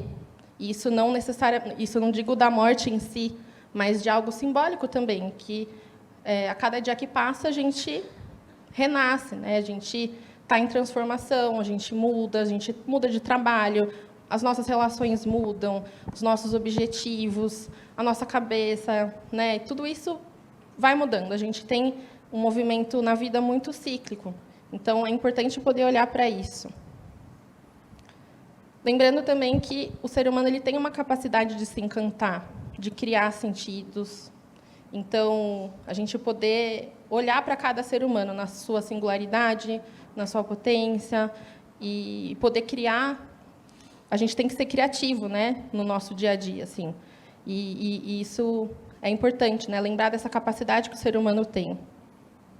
Então, a gente encontra sentido aonde? Justamente na nossa criatividade, nas sutilezas do dia a dia. Então, a nossa vida é feita de cotidiano, é de dia após dia. E a gente pode encontrar sentido nisso, no nosso trabalho, na nossa ação política, na educação das próximas gerações, né? Poder, de fato, recuperar esses elementos que são fundamentais para a nossa condição enquanto seres humanos. Então, é importante restituir a dimensão da palavra, então, poder trazer para a palavra mesmo, porque, muitas vezes, quando a gente traz para a palavra, a gente evita que aquilo seja colocado em ação. Então, dessa questão da impulsividade, que a Thaís também trouxe, quanto mais se falar disso, é melhor. Então, se coloca em palavras. Redesenhar soluções e gestos do cotidiano. E aí, para reforçar novamente, a gente tem trazido isso muito ao longo da nossa fala, de que o cuidado em saúde mental ele não acontece apenas individualmente, no âmbito individual. Então, tem pessoas que não têm condições mínimas, né, de moradia, de acesso à saúde, uma condição financeira, um trabalho digno, acesso à alimentação, né, da segurança alimentar, acesso aos direitos básicos, aos direitos humanos. Então, como que a gente exige que alguém esteja bem nessas condições, né? Então, isso é muito contraditório. As campanhas de Setembro Amarelo, elas são muito importantes, porque é uma maneira da gente poder refletir junto. A gente tem, na correria do dia a dia, a gente tem poucos espaços para se encontrar enquanto trabalhadores e poder refletir. E acho que a potência está aí. Mas não adianta a gente achar que isso basta eu procurar um psicólogo e pronto, né? A gente precisa de algo para além disso, né? De algo que se volte de fato para o coletivo, algo que a gente possa cobrar mesmo dos governos, né? E aí, para isso, a gente traz alguns caminhos possíveis. Então, o investimento na promoção e na prevenção é muito importante, assim. Então, existem estudos que mostram que o custo em saúde com alguém que está adoecido é muito maior do que os custos com a prevenção e a promoção. Então, a gente precisa apostar nesse caminho. Ações intersetoriais. Então, os determinantes de saúde mental, eles não devem se concentrar apenas no setor da saúde. Então, a gente está falando muito disso, o quanto que é multifatorial, é complexo. A gente precisa de ações que englobem vários setores. Até na fala da Cássia, né, que ela estava falando da educação, o professor, muitas vezes, é aquele que vai identificar os fatores de risco e os riscos comportamentais e verbais. Muitas vezes é o primeiro que identifica ali na sala de aula. E aí, como que a gente vai apoiar esse professor? Isso é importante. Então, ações voltadas para crianças e adolescentes, tanto no desenvolvimento de políticas públicas e legislação de proteção, apoiar os cuidadores, e aí, né, isso envolve tanto apoiar a família, quanto apoiar os professores, né? Implementar programas de cuidado nas escolas, incluindo intervenções anti-bullying. E aí não é só num sentido de cobrar, façam, né, mas de dar condições para que isso seja feito. Porque, muitas vezes, existe um desejo de fazer muita coisa, mas não se dá condições para que isso se operacionalize na prática. Isso é muito importante. Melhorar a qualidade dos ambientes em comunidades e espaços digitais. Então, mostrando o quanto que o contexto é importante. Pensando nos locais de trabalho, que se dê mais oportunidade para as pessoas que têm alguma condição de adoecimento mental. Então, é importante que essas pessoas possam estar na vida, que elas não estejam em hospitais psiquiátricos, e nem só dentro do CAPS também, que elas possam, ou de qualquer outro serviço de saúde, né, que elas possam estar na vida. Então, cada vez mais, os serviços eles têm que estar na comunidade, e não as pessoas dentro dos serviços. E também promover, é uma responsabilidade dos gestores, a proteção, a saúde mental de todas as pessoas envolvidas no trabalho. Então, é importante que isso possa acontecer. Aprofundar o valor e o compromisso dado à saúde mental como indivíduo, comunidade e governo. Então, é importante lembrar do valor que a saúde mental tem. Existe um dado da OMS de que apenas 2% do investimento no mundo é feito para a saúde mental. Então, 2% é irrisório, né? E aí a gente vê que as taxas de adoecimento são gigantescas, então tem algo aí que não bate, né? Investir em questões estruturais em casa, escola, local de trabalho, em toda a comunidade, fortalecer os cuidados de saúde mental da rede comunitária. Então, a gente vem sofrendo aí um desmonte dos serviços de saúde mental, da nossa política, da RAPS, da Rede de Atenção Psicossocial. Amanhã a Ana Luísa vai falar um pouco mais disso. Então, a gente precisa de investimento nesses locais. E aí, lembrando que todos temos um papel a desempenhar. Para finalizar, a gente lembra que falar de morte, na verdade, é falar da vida. Então, é um assunto que é doloroso, que às vezes traz memórias difíceis para cada um, mas a gente precisa falar sobre. Porque enquanto a gente está aqui, a gente está vivo, a gente pode pensar em estratégias, a gente pode se unir. Isso é importante. Então, aqui tem algumas referências bibliográficas. Se alguém tiver interesse, a gente pode compartilhar. Quero agradecer. E tem os nossos contatos também. Obrigada.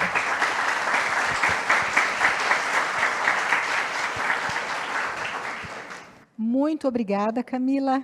Ela tinha um vídeo para apresentar que a gente cortou para não ultrapassar o tempo, tá certo? Então, uma pena, mas depois a gente disponibiliza também. Tá? Era bastante interessante, bastante relevante. Então, agradeço demais, foi muito importante essa colaboração. Eu gostaria até de pontuar, como psiquiatra, como componente de equipe multidisciplinar, de ações multissetoriais, que o medicamento por si não é a resposta, né? Às vezes a gente vê em perícia, o servidor tem acesso, ele vai a uma consulta a cada 2 meses, ele troca uma receita. Isso não é suficiente em saúde mental. Acho que o que nós vimos ontem e falamos muito hoje, é preciso uma abordagem não só de equipe, mas comunitária, social, que todos sejam atores nesse processo de recuperação. Então, às vezes, a gente passa uma medicação, ela melhora primeiro a parte comportamental, a movimentação. E, com isso, se o paciente tem um planozinho suicida que ele não fez porque ele não consegue levantar da cama, ele consegue.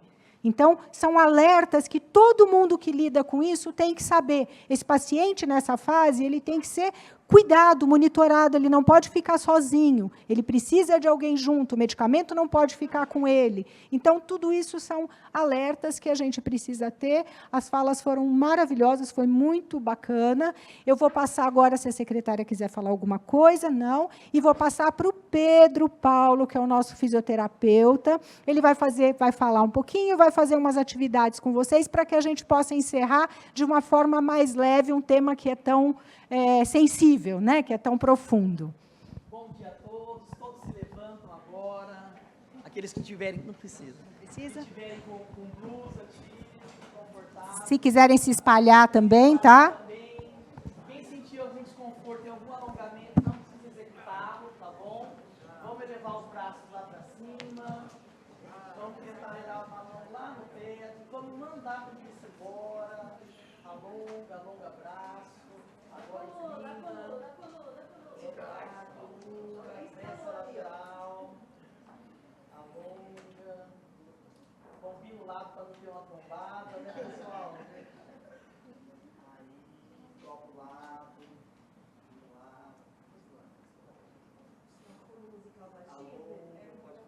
Pode colocar o fundo musical baixinho para o Pedro, gente. Vamos lá, pessoal. Puxa o ar pelo nariz.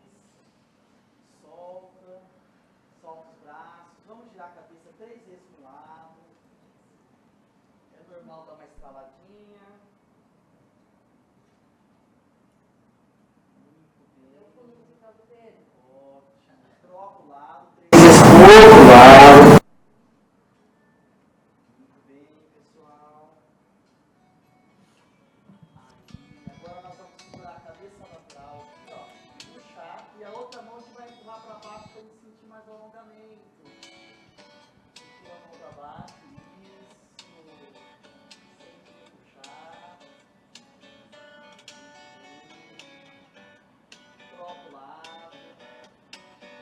Puxa a mão para baixo. Alonga.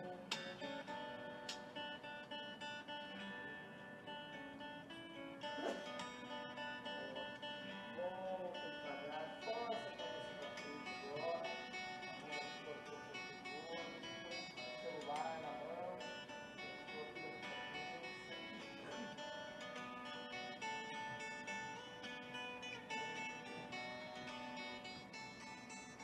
Volta devagar, sem tirar as mãos, a gente vai contrair o cotovelo lá para trás. Ó, puxa o cotovelo lá para trás. A gente trabalha muito sentado, né? Ele fica curvado para frente.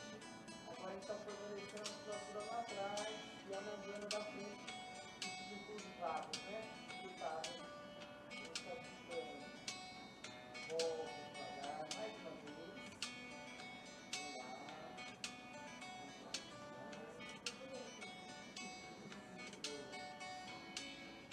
Volta devagar, vamos tirar os ombros.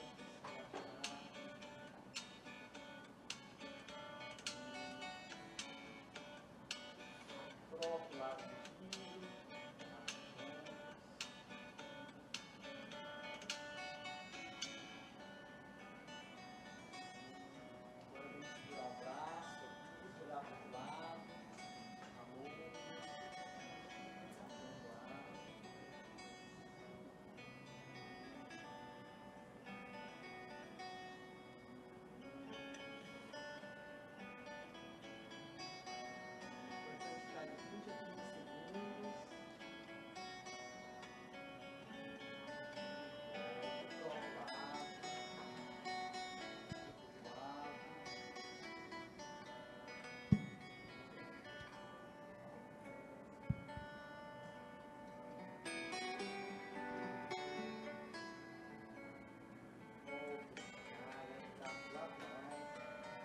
um pouquinho para alugar mais.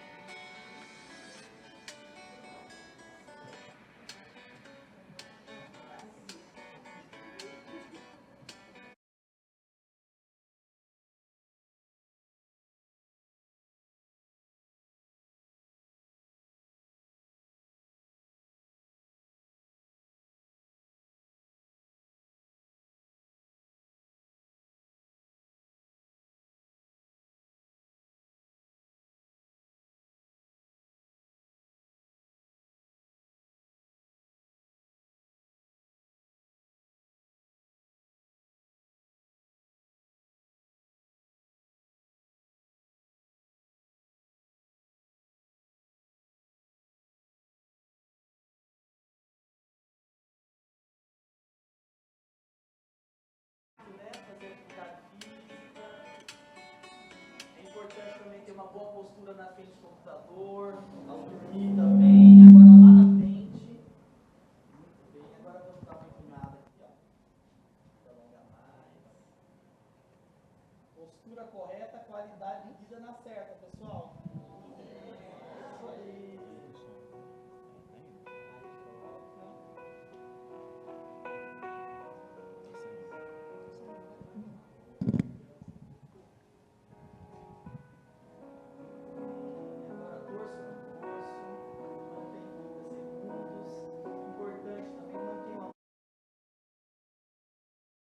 Sempre neutra, tá, pessoal? Sem desvios, tá bom? E aqueles que trabalham muito com mouse, no final do dia, troca o lado do mouse para vocês treinarem do outro lado também, tá bom, pessoal? Não sobrecarregar só um lado, é importante. Desce os braços, vamos tirar o punho.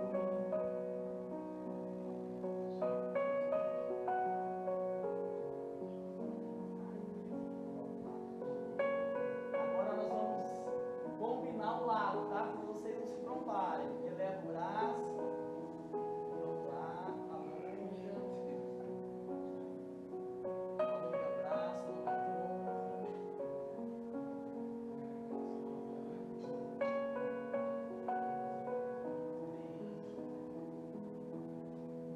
Abaixa o braço primeiro, depois busca o tronco, tá, pessoal? Para o lado.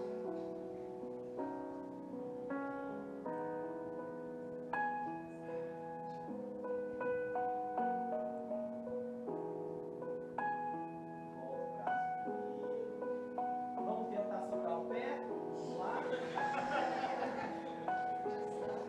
Diminuir a pressão do joelho, né, pessoal? Isso, diminuir a pressão do joelho.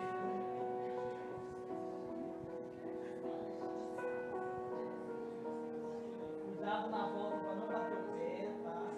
Na cadeira aí. Aí, volta, troca de perna. Troca de perna.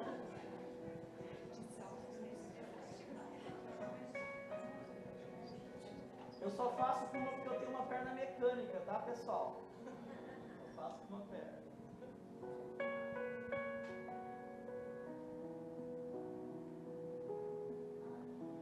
Muito bem. Agora 10 vezes na ponta dos pés. Vamos lá, 10 vezes. Esse exercício é bom que melhora o retorno venoso, né? A bomba esquelética. Quando o músculo contrai, ele auxilia o coração. Né?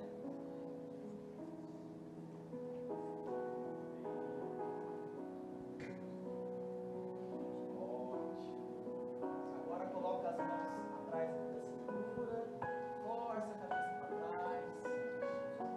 Alonga.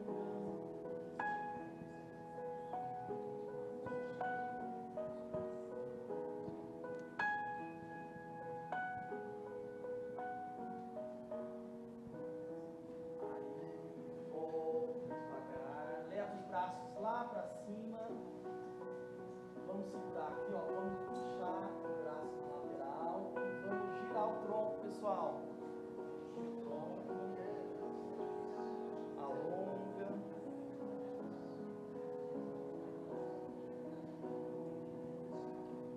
Aí, lá para cima. Coloca a mão, puxa.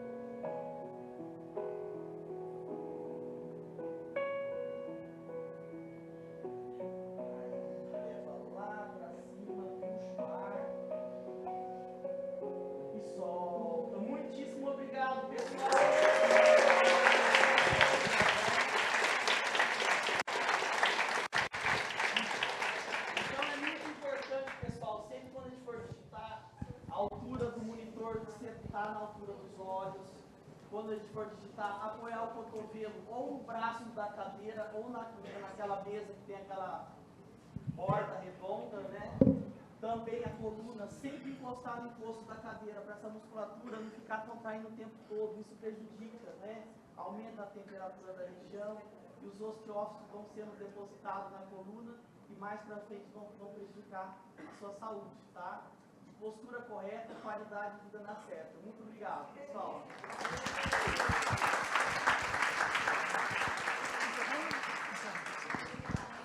Pessoal, com isso a gente está encerrando hoje, mas amanhã continua. Agradeço em nome da COGES, em nome da Secretaria de Gestão, em nome da Prefeitura. O prefeito mandou uma mensagem também, mandando um abraço para todos e todas que estão aqui. E espero que vocês incentivem os colegas a virem amanhã, quem não conseguiu vir hoje. E lembre-se sobre esse tema, a importância da divulgação. Vamos divulgar o bem-estar, que o Dr. Pedro acabou de nos ensinar aqui, a importância de começar uma manhã mais relaxada, com alongamento, mas da divulgação da prevenção contra o suicídio. Não é só em setembro. A gente está fazendo em setembro por conta do Dia Mundial, mas não é só em setembro. E, para finalizar, lembre-se que a vida, ela realmente tem momentos amargos, tem momentos que são mais difíceis e tem momentos que são de aflições, mas quando a gente olha para a nuvem, quando a nuvem está mais pesada e que a gente considera a nuvem mais feia, é dela que vem a melhor chuva, é dela que vem a água mais limpa. Então, todos nós temos capacidades incríveis e nós devemos valorizar essas capacidades. Muito obrigada, sintam-se abraçados e abraçadas.